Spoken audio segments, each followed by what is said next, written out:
시간 우리 삶 가운데 짊어진 모든 무거운 것을 주님 앞에 겸손히 내려놓고 주님을 뜨겁게 만나는 시간 되기를 소망합니다.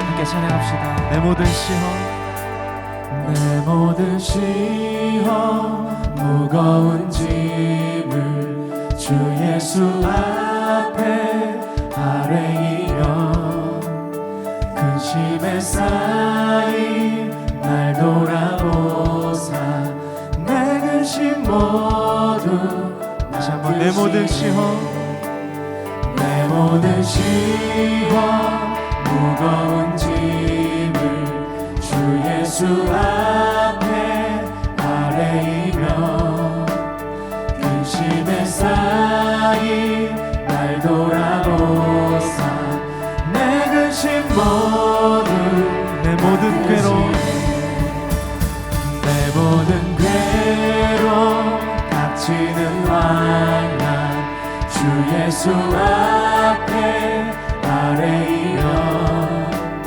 주께서 친히 날 구해주사 넓으신 사랑 베푸신 무거운 짐을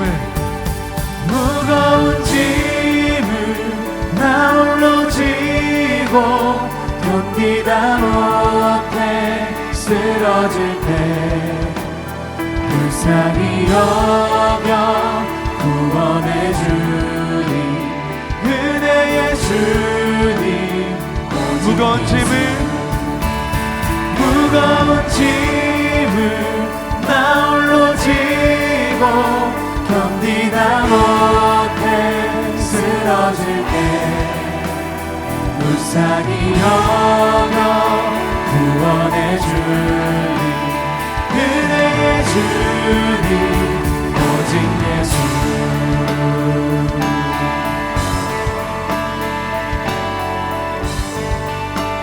내 짐이 점점 무거워질 때 주 예수 앞에 아뢰이며 주께서 친히 날 구해주사 내 대신 짐을 다시 한번 고백합시다. 내 짐이 점점 무거워질 때 주 예수 앞에 아뢰이 주께서 친히 날 구해주사 내 대신 짐을 져주신 무거운 짐을 나 홀로 지고 견디다 못해 쓰러질 때 불쌍히 여겨 구원해 주니 은혜의 주님 무거운 짐을 나 홀로 지고 견디다 못해 쓰러질 때 불쌍히 여겨 구원해 주니 은혜의 주님 오직 예수 마음의 시험 무서운 죄를 주 예수 앞에 아뢰이며 예수는 나의 능력이 되사 세상을 이긴 우리 다시 한번 고백합시다. 마음의 시험 무서운 죄를 주 예수 앞에 아뢰이 예수는 나의 능력이 되사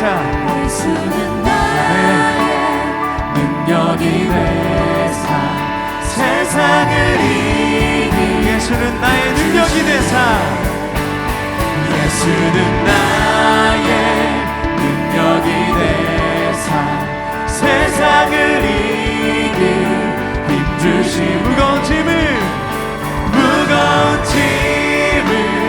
나 홀로 지고 견디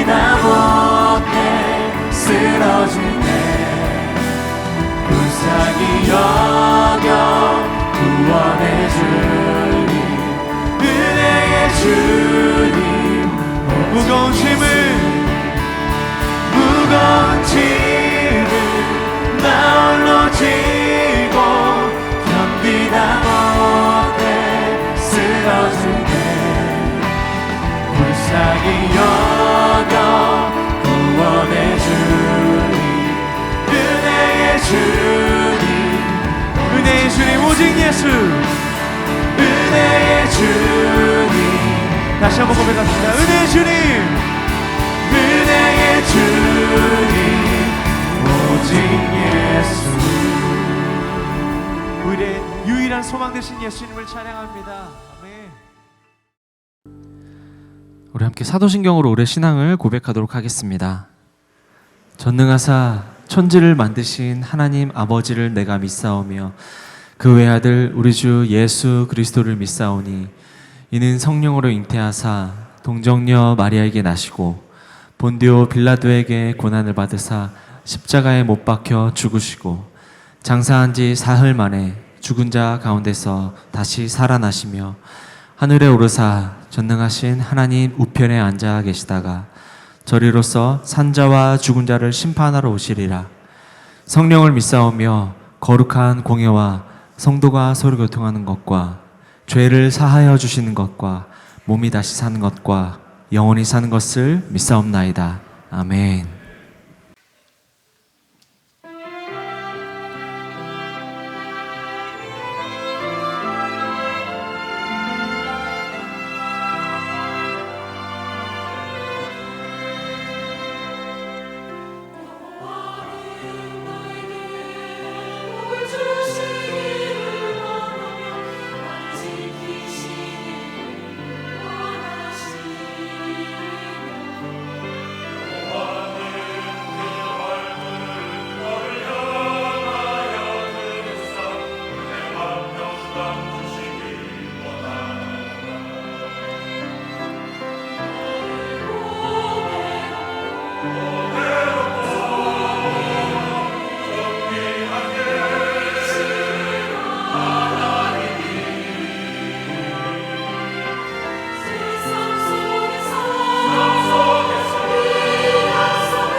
요즘 우리가 다시 쓰는 사랑 고백이라는 주제로 함께 말씀을 나누고 있습니다.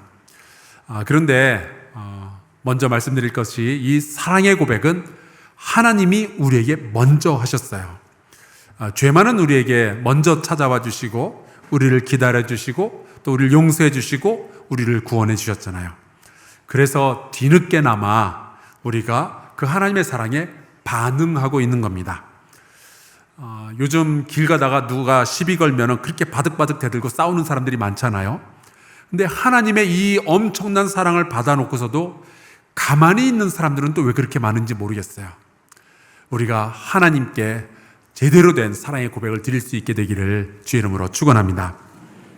사실 우리가 어떤 사랑을 하느냐에 따라서 우리의 생각도 우리의 행동도 다 달라지게 되죠. 예전에 유튜브에 나오는 광고를 제가 하나 본 적이 있었어요. 주인공은 한 20대 정도로 보이는 여자 청년인데 아빠가 그만 중년의 젊은 나이에 치매가 시작이 되었다는 설정입니다. 이 아빠는 치매 때문에 딸을 전혀 알아보질 못해요. 그런 아빠는 일단 집 바깥으로만 나가면은 길을 잃어버리게 되죠. 그래서 딸은 모른 척하고 아빠 뒤를 졸졸졸 따라다니다가 아빠가 갑자기 길을 잃고 혼란에 빠지면은 그냥 길을 가던 사람인 것처럼 옆에 와서 길을 잃으셨나 보죠. 그리고 도와주는 거예요. 이쪽으로 가면 되신다고. 그런데 이 아빠는 밖에만 나가면은 늘 과일 가게에 들러서 참외를 삽니다. 이제 그 참외를 사는 과정에서 의사의 목소리로 이제 해설이 나오는데 치매 환자는 과거에 소중했던 순간들을 계속 기억하고 또 그 기억을 잃어버리지 않기 위해서 계속해서 같은 행동을 반복한다는 거예요. 또 어느 날 이 아빠가 다시 참외를 사가지고 집으로 돌아가는 길에 길을 잃어버립니다. 그래서 이제 혼란에 빠지게 되죠. 그때 또 딸이 다가가서 길을 가르쳐 주는 거예요. 이쪽으로 가시면 된다고. 그러면서 이제 한마디 건넵니다. 오늘은 참외를 사셨네요. 하고 이야기를 하니까 이 아빠는 딸을 전혀 알아보지 못한 채로 웃으면서 설명을 하는 거예요. 과일을 참 좋아하는데 특히 참외를 참 좋아한다고 우리 딸이. 제가 이 광고를 보고 울었네요. 물론 이제 IT 기술로 치매 환자의 실종을 줄여보려는 어느 회사의 광고였지만 너무 공감이 되는 거예요. 저희 어머니도 치매에 걸리셨는데 반복하는 행동이 있거든요. 거기에도 아들을 향한 사랑이 있겠구나 이 생각을 하니까 제 마음이 너무 뭉클한 거예요. 따지고 보면요, 결국 사랑이 우리의 삶을 움직여가고 있는 겁니다. 심지어 우리의 기억이 사라졌을 때도 사랑은 남아서 우리의 행동 거지들을 결정을 하게 되는 거죠. 오늘은 하나님의 말씀 성경에 대해서 여러분과 함께 말씀을 나누려고 합니다. 우선 같이 고백을 하고 말씀을 나눌까 해요. 따라해 볼까요? 우리는 성경을 사랑합니다. 오늘 우리가 시편 119편의 일부를 함께 읽었습니다. 이 시는 굉장히 길죠. 성경에 나오는 모든 장수들 가운데 가장 긴 장입니다. 근데 이제 길다는 특징 말고도 굉장히 독특한 형식으로 유명해요. 영어에는 A, B, C, D 이런 이제 알파벳이 있고 우리 한국말에도 기역, 니은, 디귿, 리을 뭐 이런 알파벳이 있죠. 히브리어에도 알파벳이 있습니다. 알레프, 베이트, 기물, 달렛, 해, 바브, 자인 하고 이렇게 쭉 알파벳이 흘러가는데 그 숫자를 합치면 총 22개예요. 근데 이 시편 119편은 그 알파벳을 순서대로 사용해서 만든 시입니다. 8절씩을 한 묶음으로 해서 총 22개의 묶음을 만들었어요. 그리고 각 묶음의 모든 절들은 각자 첫 글자가 그 알파벳의 한 글자씩을 따서 움직이게 되어 있습니다. 예를 들어서 1절부터 8절까지는 모든 절이 다 알레프라는 글자로 시작을 하고 9절에서 16절까지는 베이트라는 글자로 시작하고 17에서 24절은 김멜이라는 단어로 시작을 하는 거, 김멜이라는 글자로 시작을 하는 거죠. 그런 식으로 만드니까 8 곱하기 22 해서 총 176절이 나오는 거예요. 생각 같아서는 여러분하고 이 시편 119편을 다 읽고 설교를 하려고 했지만 그러면은 오늘 예배가 바로 끝날 것 같아서 꾹 참고 제가 좋아하는 부분만 골라서 읽어봤습니다. 근데 그 중에서도 제일 좋은 구절 하나를 꼽으라면, 그리고 이 시인이 꼭 우리에게 들려주고 싶은 말이 있다면 바로 그것이 127절이죠. 우리 목소리 합해서 같이 읽도록 하겠습니다. 시작. 그러므로 내가 주의 계명들을 금 곧 순금보다 더 사랑하나이다. 아멘. 여러분 이 구절에 공감하십니까? 네.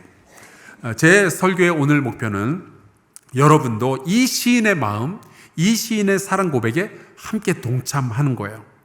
왜냐하면 이 성경 없이는 우리는 그야말로 길 잃은 한 마리의 양에 불과하거든요. 최근에 부실공사로 욕먹는 그 건축회사들이 많이 있더라고요. 여러분, 성경이 없는 신앙이라는 것은 철근이 빠져버린 건물하고 같은 거예요. 언제 무너져도 이상할 게 없는 거죠. 저는 여러분과 제가 이 성경을 소중히 여기고 사랑하고 가까이 할 수 있기를 주의 이름으로 축원합니다. 사실 이 성경의 가치는 우리 인류의 역사 내내 증명이 되었고요. 많은 사람들이 이 성경을 사랑하고 있죠. 그래서 지금까지 전 세계적으로 가장 많이 인쇄되고 판매가 된 책이 성경이라고 합니다. 자그마치 약 70억 부 이상이 판매가 되었다고 해요.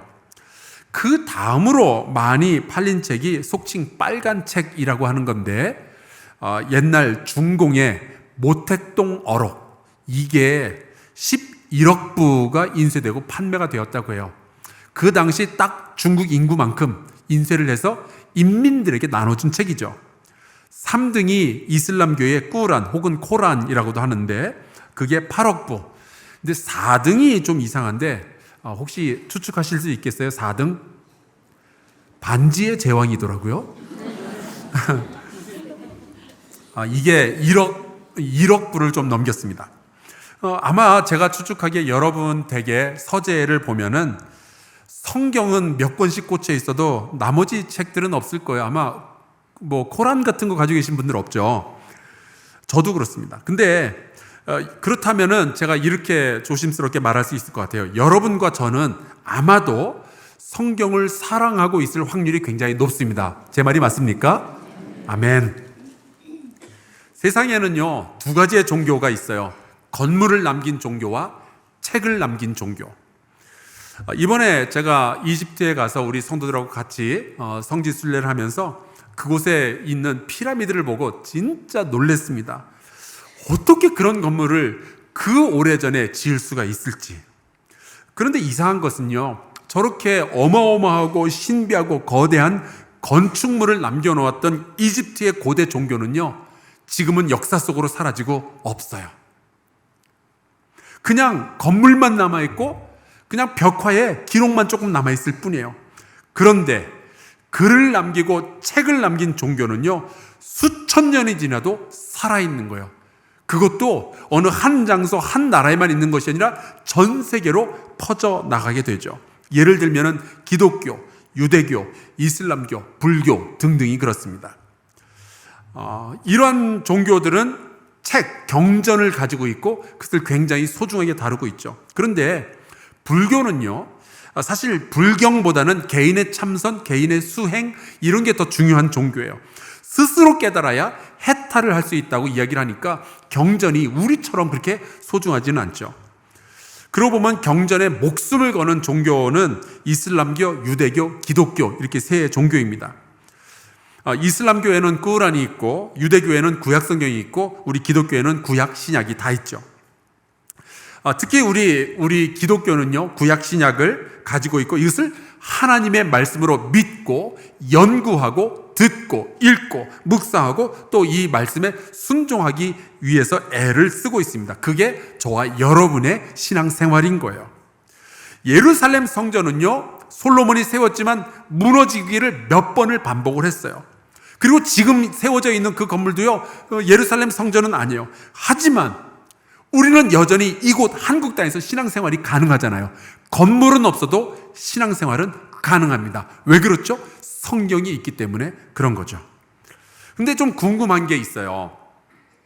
원래 성경은, 구약 성경은 히브리어로 쓰여졌고 신약 성경은 헬라어로 쓰여졌잖아요. 근데 우리가 쓰는 성경은 한글 성경이란 말이에요. 그것도 이게 한번 이렇게 쓰여진 다음에 변화가 없는 게 아니라 벌써 과거로부터 몇 번이나 고쳐서 지금 우리가 쓰는 성경은 개역판도 아니고 개역 개정판입니다. 우리가 한글 성경을 읽고 공부할 뿐만 아니라 이 한글 성경을 우리가 사랑한다라고 이야기하는데, 여러분, 우리가 히브리어나 헬라어 성경이 아니라 한글 성경을 사랑해도 될까요? 정답은 맞습니다. 예, 당연히 우리가 이 성경을 사랑해야죠. 우리는 2000년 전에 쓰여진 그 성경, 역사의 차이, 그리고 언어의 차이가 있을지라도 이 성경 안에 하나님의 말씀이 담겨져 있고 이 하나님의 말씀이 우리를 구원으로 인도하기에 충분하다고 믿습니다. 근데 제가 그 이슬람교의 꾸란과 그리고 우리 기독교의 성경을 두 개를 비교해 보니까 굉장히 신기한 것을 발견했어요. 뭐냐면은 이슬람교의 경우에는요, 꾸란을 번역하면은 그것은 경전으로 취급받지 못합니다. 왜냐하면은 원래 이 모하메트라는 사람은 아랍어를 사용을 했고 그 아랍어를 받아 적은 꾸란은 오직 아랍어일 때만 그 뜻이 완벽하기 때문에 아랍어가 아닌 꾸란이 아닌 거예요. 아랍어는 신의 언어고 이 언어를 다른 언어로 번역하면은 안 된다는 거죠. 그래서 한국말로도 꾸란이 나와 있긴 한데 그거는 경전이기보다는 그냥 참고서에 불과한 겁니다. 그러니까 이슬람에서는요, 신앙인으로 제대로 인정받으려면 아랍어를 알아야 되는 거예요. 그게 제가 이해 못할 바는 아닙니다. 어느 정도는 제가 이해가 돼요. 그 이탈리아어 표현으로 그런 말이 있습니다. 트라디토레. 번역가는 반역가라는 뜻이에요. 번역을 직업으로 하는 사람들은 다 아는 이야기죠. 한 언어에서 다른 언어로 번역이 되면요, 원래의 의미가 그대로 전달이 안 됩니다. 저도 미국에서 17년 동안 살면서 영어를 사용했고 한국에 들어와서는 이제 한국말을 쓰고 있는데 이 두 언어가 완벽하게 매치되는 경우는 없어요. 가끔 미국의 어떤 그 학교 같은 데 가서 보면은 영어를 컴퓨터로 번역을 해가지고 한국말로 붙여놓은 그런 것들이 있는데 그런 걸 제가 본 적이 있어요. 너는 감사하십시오. 이게 도대체 뭐냐 했더니 땡큐, 유가 나오니까 그게 너라고 됐더라고요. 이게 어디 말이 됩니까? 근데 실제로 언어가 변화가 되면은 이런 일들이 벌어지게 되는 거죠. 예를 들어서 우리가 성경에서 예수님이 나는 생명의 떡이니 라고 말씀하실 때 여러분 이 떡이라는 글자를 보면은 어떤 그림을 상상하세요? 혹시 여러분 가운데 백설기 혹은 인절미, 가래떡 이런 거 상상하시는 분 안 계신가요? 저는 그랬거든요. 떡 그러면은 건포도가 송송 박히고 김이 올라오는 백설기, 저는 이게 생각이 나요. 그런데 여러분, 이 떡이라는 단어가 원래 의미하는 것은요, 이스라엘 사람들이 일반적으로 평소에 먹는 음식을 뜻합니다. 이스라엘을 가보니까 2000년 전에 방식 그대로 굽는 빵이라고 그러면서 파는 게 있어요. 이게 이제 히브리어로 하면은 베들레헴 할 때 그 레헴이라고 부르고요. 헬라어로는 이걸 아르토스라고 합니다. 가래떡, 백설기 이런 쫀득쫀득한 식감은 상상도 할 수가 없어요. 사실 저거 먹어봤는데 맛도 되게 없어요. 그래도 우리는 이 말씀을 읽으면서요, 이해하는데 문제가 없습니다. 여전히 이 말씀을 읽으면 우리는 은혜가 돼요. 주님이 나를 위해서 자기의 몸을 내어주신다는 뜻이구나. 문제가 없는 거예요. 그런데 이슬람은 이게 용납이 안 되는 거죠. 조금이라도 뭔가 다른 의미가 섞이면은 이거는 아니다라고 생각을 하는 거예요. 번역이 되는 순간 경전이 타락한다, 그렇게 생각을 해요. 그 말은 조금 우리가 바꿔서 말하자면요, 이슬람의 경우에는 신의 말씀이요, 신의 말이 아랍어 언어, 아랍어 글자에 갇혀버린 거예요. 그 글자를 떠나가면은 더 이상 신의 말씀이 아닌 셈이 되는 거죠. 조금이라도 이게 달라지면은 그들의 신학 체계가 무너질까봐 굉장히 두려워하는 것이 이슬람교예요. 반면에 기독교는 이 성경 번역하는 일을 전혀 두려워하지 않습니다. 전 세계에서 가장 많은 언어로 번역된 책이 바로 성경책이에요. 제가 2021년 통계를 보았는데 여러분 한번 추측해 보세요. 지구상에 있는 나라들의 숫자가 기껏해야 300을 넘질 못하더라고요. 그런데 지금까지 지구상에서 발견된 언어의 종류는 몇 가지겠습니까? 놀랄 준비를 하시면 제가 답을 드릴게요. 준비되셨습니까? 지구상에 있는 언어의 종류는요 7,376개예요. 발견된 것만. 그 중에 성경 전체 66권을 전부 번역한 언어가 719개. 신약만으로 따지면은 1593개 언어로 번역이 되었대요. 대단하죠. 기독교는 이슬람교와는 달리 이 하나님의 말씀인 성경을 다른 언어로 번역하는 일을 두려워하지도 않지만 오히려 사명이다. 이것은 선교다라고 생각을 해요. 번역을 해도 이 성경의 가치는 크게 달라지지 않는다고 믿는 것이 우리 기독교입니다. 왜냐하면 성경은 그 문자 1.1획 다 중요하지만 크게 다가 아니거든요. 번역을 해도요 여전히 성경을 읽는 사람들은요 살아계신 하나님의 음성을 듣게 되는 줄로 믿습니다. 살아계신 하나님께서는요 우리에게 한국말로 말씀해 주시는 거예요. 그래서 요한계시록에 보면은 주님께서 요한에게 이렇게 말씀을 하셨습니다. 그가 내게 말하기를, 주님께서 이제 요한에게 말씀하시는 거죠. 내가 많은 백성과 나라와 그리고 방언과 임금에게, 다시 말하자면요 다른 언어로 너는 예언하여야 하리라 말씀하시는 거예요. 하나님의 말씀은 우리가 읽는 이 성경에 기록되어져 있지만 하나님은 언어와 문자에 갇혀 계시는 분이 아닌 거예요. 하나님은 책 속에서만 발견되는 분이 아닌 거죠. 성경에는 하나님의 말씀이 담겨져 있지만 성경 자체가 하나님이 될 수는 없는 거예요. 대신 모든 말씀이 기록되어질 때 성령의 감동으로 기록이 되어졌습니다. 그래서요, 여러분, 하나님의 말씀이 기록될 때 역사하신 그 성령님께서는요, 그 말씀이 읽혀질 때 다시 한번 역사하셔서 우리의 마음 가운데 감동을 주시는 거예요. 읽는 사람들이 그 말씀을 이해할 수 있게 하시고, 기억할 수 있게 하시고, 해석할 수 있게 만들어 주시는 거죠. 그래서 디모데후서에 보면은 이런 말씀이 있어요. 모든 성경은 하나님의 감동으로 된 것으로 교훈과 책망과 바르게 함과 의로 교육하기에 유익하니 이는 하나님의 사람으로 온전하게 하며 모든 선한 일을 행할 능력을 갖추게 하려 함이라. 여러분, 우리가 하나님의 사람으로서 온전하게 되기 위해서는 성경이 반드시 필요한 겁니다. 그러니 우리가 이 성경을 어떻게 사랑하지 않고 살아갈 수가 있겠어요? 물론 이 성경은요 사람들에 의해서, 사람들의 손에 의해서 쓰여졌지만 여러분, 하나님의 감동으로 쓰여졌다는 이 사실을 꼭 믿으시기를 주의 이름으로 축원합니다. 그 하나님의 감동은요 성경이 다른 언어로 번역되어서 우리에게 들려지더라도 그 감동은 변함없이 우리에게 다가오는 거예요. 마치 헐리우드의 영화들이 영어로 제작이 되지만 영어를 한마디도 이해하지 못하는 우리가 그 영화를 봐도 여전히 감동이 되는 그런 것과 같은 거죠. 실제로 우리나라에 처음으로 복음이 전파된 것은요 번역된 성경이 들어오면서부터였습니다. 조선 땅에 개신교 선교사가 한 명도 없던 바로 그 시절에 서상윤이라는 사람과 몇 선비들이 중국으로 건너가요. 거기서 영국인 선교사 존 로스라는 사람을 만나고 그들과 함께 성경을 한글로 번역을 하게 되죠.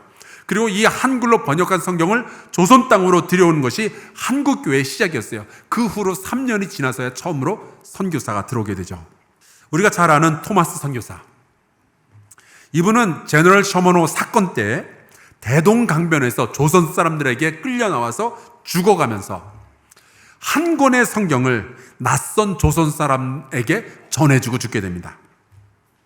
그때 그 성경을 받았던 사람이 박춘권이라는 인물이었어요.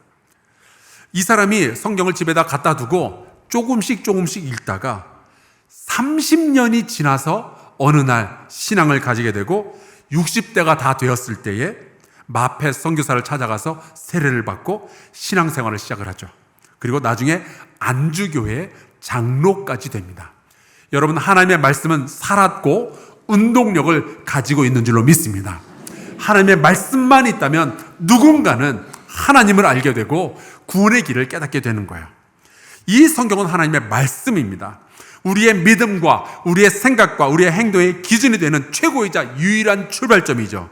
여러분, 이 성경을 심히 사랑하시기를 주의 이름으로 축원합니다. 그래서 로마서에 보면요, 사도 바울이 성경에 대해서 이런 고백을 남겨놓은 거예요. 우리 목소리 앞에서 함께 읽겠습니다. 시작. 그러므로 믿음은 들음에서 나며 들음은 그리스도의 말씀으로 말미암았느니라. 아멘. 근데 이 성경을 보면은 우리가 계시라고 합니다. 계시라는 것은 하나님의 것들을 드러내어서 보여주었다라는 뜻이죠. 그런데 성경을 읽다 보면 우리가 깨닫는 것은요, 하나님은 성경을 통해서 하나님만 드러내는 것이 아니라 우리의 모습도 드러내어 주셔요. 그것도 우리의 진짜 모습. 하나님은 우리의 진짜 정체를 성경을 통해서 밝혀내시는 거예요.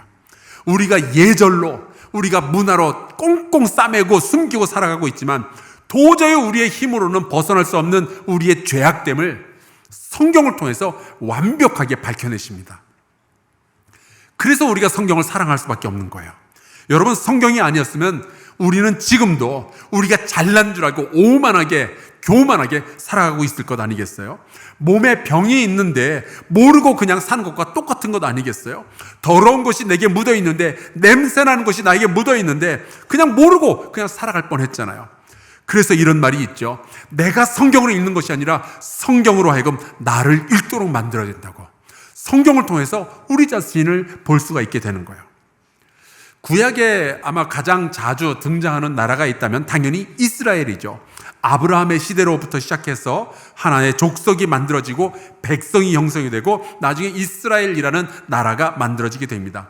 그리고 이 이스라엘의 역사를 통해서 하나님은 우리에게 수많은 말씀들을 전해 주셨어요. 그런데 이 이스라엘이라는 나라와 이 백성의 이야기를 보면 너무 신기한 것이, 하나님께서 이 백성에게 요구하시는 것은 굉장히 간단했어요. 그거를 줄여놓으면 그냥 10계명이 되는 겁니다. 그걸 또 줄이면은 하나님과 이웃을 사랑하라, 이 말씀이 되는 거예요. 근데 그걸 못 지켜요. 하나님만을 섬겨라, 우상을 만들지 마라. 이게 뭐가 어려워요? 이걸 이해 못할 사람이 어디 있어요? 근데 이스라엘 백성은 그걸 못합니다. 그래서 성경을 읽다 보면 짜증이 나는 거예요. 아니, 홍해가 갈라진 걸 보면 몰라? 하나님만 섬겨야 되는 거를. 근데 왜 황금 송아지를 만드냐고요. 아니, 하늘에서 만나가 떨어지고 구름기둥과 불기둥으로 이스라엘 백성을 인도하는 걸 보면 몰라요? 근데 왜 하나님 앞에서 그렇게 불평을 늘어놓냐고요. 그런데 그게 이스라엘만의 모습이 아니라 우리의 모습이기도 한 거예요. 성경은 우리의 진면목을 그대로 보여주고 있어요.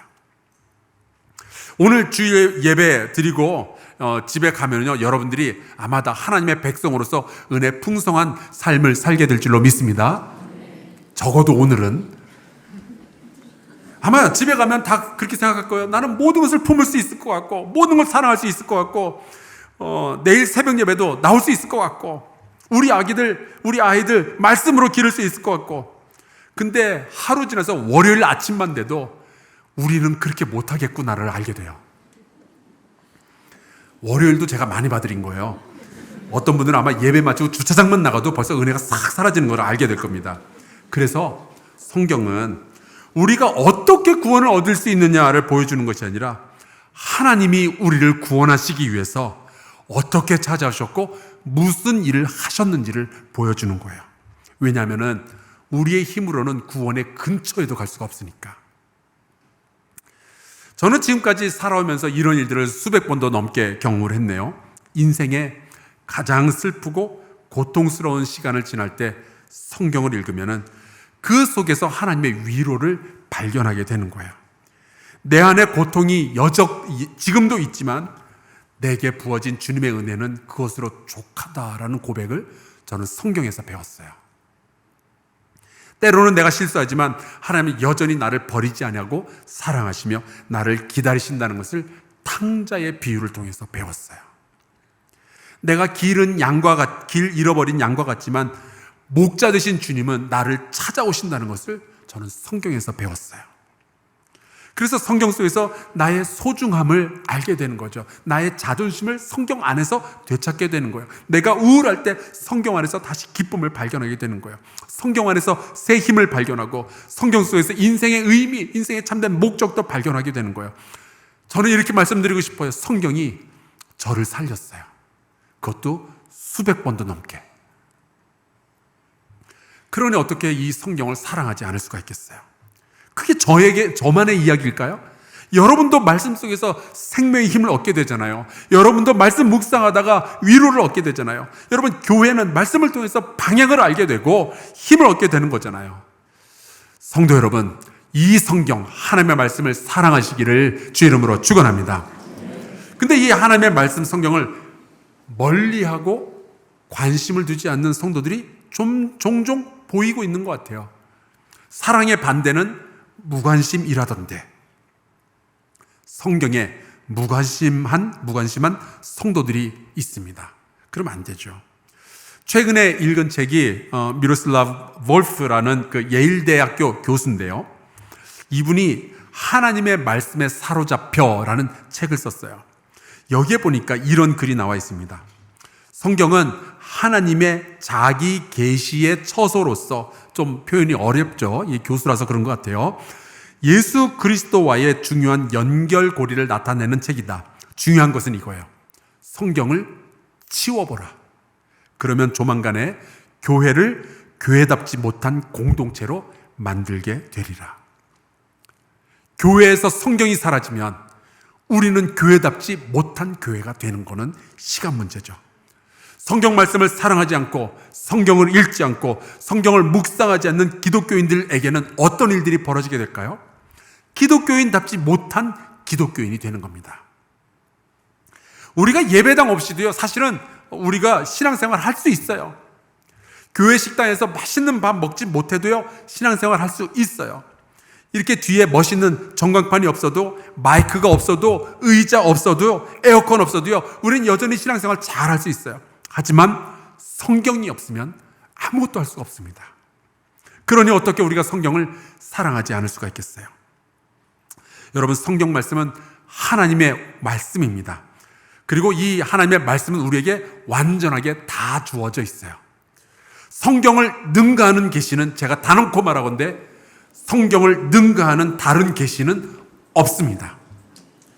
세상에 그 어떤 목사가 무슨 이야기를 해도, 세상에 그 어떤 교주가 어떤 환상을 보고 어떤 꿈을 꿨고 어떤 예언을 한다고 할지라도, 여러분, 성경을 넘어서는 계시는, 성경을 넘어서는 권위는 과거에도 없었고 지금도 없고 장래에도 없을 것입니다. 그러니까 여러분, 이 성경을 심히 사랑하시기를 주의 이름으로 축원합니다.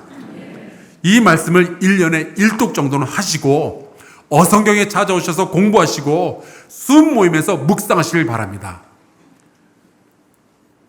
아멘. 저는 개인적으로 소망이 있어요. 여러분이 유튜브 보는 시간보다 성경 읽는 시간이 길면 좋겠다. 근데 문제가 있죠. 오늘 우리가 읽은 시편 119편에 보면은 이런 구절이 나옵니다. 126절. 그들이 주의 법을 폐하였사오니 지금은 여호와께서 일하실 때니이다. 주의 법이 폐하여질 때, 사람들이 주의 법을 버리고 무시하고 있을 때, 그때 여호와께서 일하셔야 됩니다. 이런 뜻이에요. 요즘 우리는 거짓이 가득하고요, 진리를 거부하는 그런 세상에서 살아가고 있어요. 절대적인 진리라는 것은 없다. 그저 시대와 문화를 따라가는 것이 가장 지혜롭다라고 말하는 사람들이 주도권을 쥐고 있는 것처럼 보이는 세상입니다. 주님의 법을 폐하려 하는 사람들이 주변에 얼마나 많이 있는지 몰라요. 그렇다면 지금이 하나님께서 일하실 때라는 이야기인데, 그 하나님은 누구를 통해서 일하실까요? 바로 저와 여러분을 통해서 일하게 되는 줄로 믿습니다. 그래서 우리가 만약에 성경을 사랑한다고 고백한다면, 우리가 하나님의 말씀을 사랑한다면 우리는 가만히 있어서는 안 되는 거예요. 여기 성경이 있고 여기에 진리가 있고 여기에 구원의 길이 있다면 우리는 성경을 따라야 한다고 말하고 또 이 성경의 권위에 대해서 증명을 해야 되겠죠. 모든 문화와 모든 언어 속에서 가장 탁월한 지혜와 권위를 분명하게 제시할 수 있는 새로운 방법들을 우리가 찾아내야만 합니다. 우리는 하나님의 말씀을 사랑하기 때문에 이 말씀이 세상의 소음 속에 그냥 묻혀버리거나 혹은 세상에 의해서 무시당하는 것을 그냥 보고만 있을 수는 없는 거예요. 올해 6월에 전 세계에서 수많은 사람들이 몰려들었습니다. 서울로. 다들 여의도에 있는 한강공원에 가더라고요. 거기서 무슨 일이 있었느냐? BTS의 10주년 기념 행사가 있었거든요. 자그마치 40만 명이 모였대요.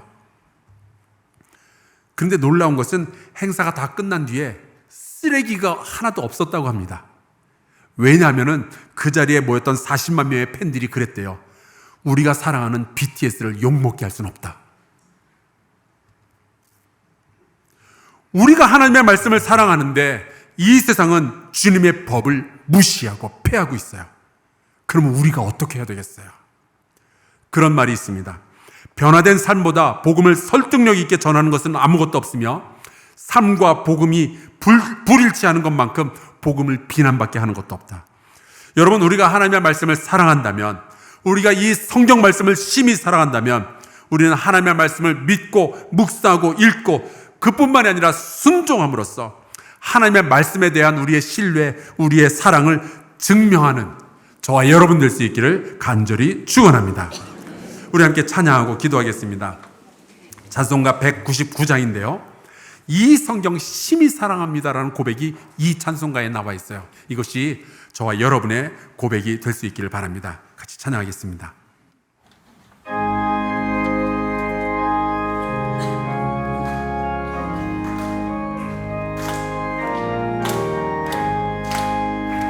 나의 사랑하는 죄 비록 헤어졌으나 어머니의 무릎 위에 앉아서 재미있게 듣던 말 그때 일을 지금도 내가 잊지 않고 기억합니다.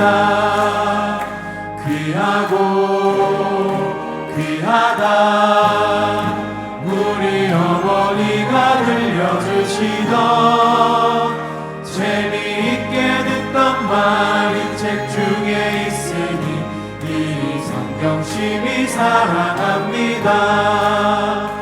옛날 용맹스럽던 다니엘의 경험과 유대 임금 다윗 왕의 역사와 주의 선지 엘리야 바람 타고 하늘에 올라가던 일을 기억합니다. 귀하고 귀하다 우리 어머니가 들려주시던 재미있게 듣던 말 이 책 중에 있으니 이 성경 심히 사랑합니다.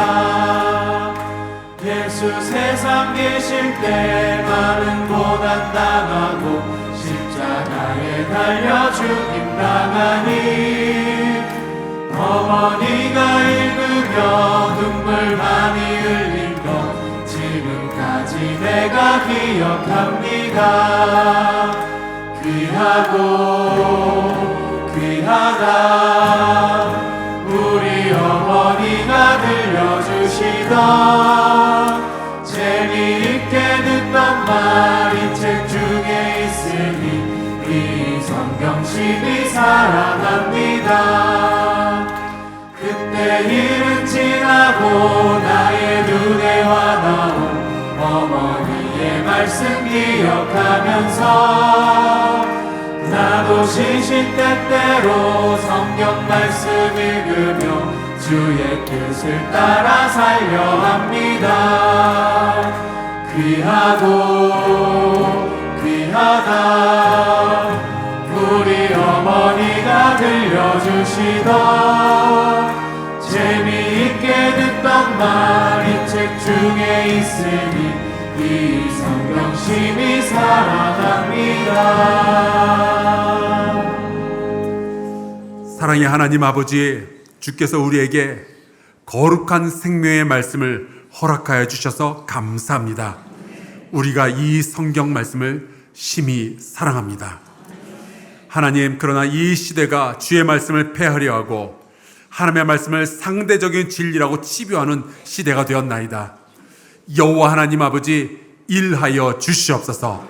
우리를 통하여서 하나님의 말씀의 권위와 그 말씀의 진실됨을 증명하여 주시옵소서.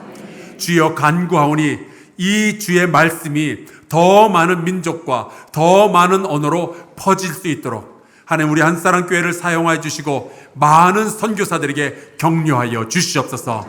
그래서 이 땅에 더 많은 백성이 주님과 주의 말씀을 사랑하고 이 말씀을 순종하게 하여 주시옵소서. 예수 그리스도의 이름으로 기도하옵나이다. 아멘.